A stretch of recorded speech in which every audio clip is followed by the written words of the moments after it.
जिला हलचल आज रही खोर्धा जिला तथ्य देइछंती आम भुवनेश्वर संवाददाता दीपक कुमार बेहेरा उपस्थापन मु आदित्य नारायण दास।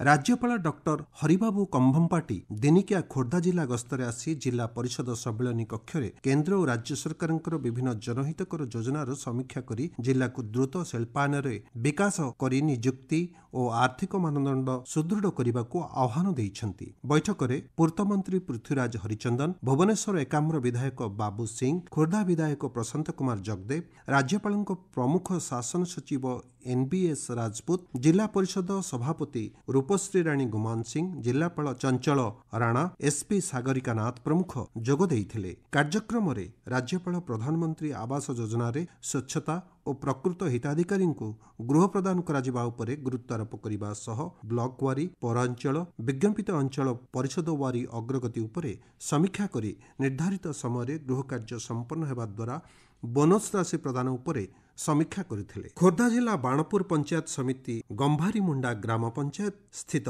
पतितपावन उच्च विद्यालय परिसर में खोर्धा जिलापाल चंचल राणा अध्यक्षतार अभियोग शुणाणी शिविर अनुष्ठित हो जाइछि। शिविर में बाणपुर ब्लॉक अंतर्गत 17टी पंचायत और विज्ञापित अंचल परिषदर विभिन्न स्थानरू समुदाय 88टी अभियोग ग्रहण करा। एथिरे 73टी व्यक्तिगत अभियोग थिबा बेले 8टी सामूहिक अभियोग थिला। 5टी अभियोगर तुरंत फैसला करा जाइथिबा बेले मुख्यमंत्री रिलीफ पांठिरू भेटेश्वर ग्रामर मिनती स्वाई को 5,000 एवं देवगां नुआसाईर गगन प्रधान को 15,000 टंका प्रदान करा जाइथिला। खोर्धा रोड हाफ माराथन 2025 पूर्वतट रेलवे क्रीड़ा संघ खोर्धा रोड आईआईटी भुवनेश्वर सहयोग में सफलतार सहित अनुष्ठित हो जाइछि। स्थानीय अंचल में शारीरिक सुस्थतार गुरुत्व को प्रोत्साहित करने उद्देश्य अनुष्ठित एही बृहत कार्यक्रम पुरुष महिला 8 वर्ष एवं अधिक बयसर पिलामानंक समेत 1200 रु अधिक सदस्य अंशग्रहण करथिले। एथलेटिक्स पई अर्जुन पुरस्कार प्राप्त द्युति चांद, खोर्धा रोड डिविजनल रेल प्रबंधक एच.एस. बाजुआ प्रमुख कार्यक्रम में उपस्थित थिले। स्थानीय जयराजगुरु टाउन हॉल ठारे महिला और शिशु कल्याण विभाग प्रोत्साहन एवं जिला शिशु सुरक्षा यूनिट आयोजन रे जिला स्तरीय बात्सल्य मेला अनुष्ठित हो जाइछि। जिला शिशु सुरक्षा अधिकारी बाणीश्री पट्टनायक पौरोहित्य रे मुख्य अतिथि भाव जिलापाल चंचल राणा जोगदे भल पाठ पढ़ुवा झील मानू प्राथमिकता भित्ति मिशन बात्सल्य योजन सामिल करने को निर्देश देइछंती।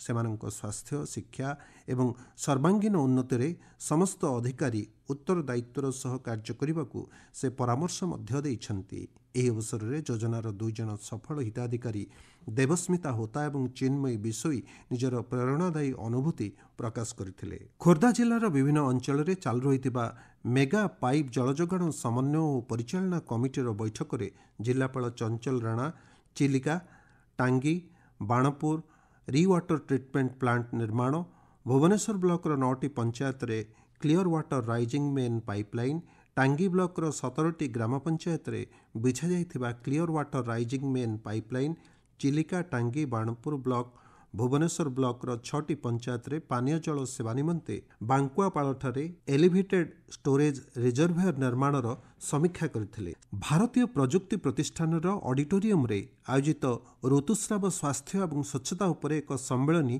आयोजित हो जाइछि। एथिरे मुख्य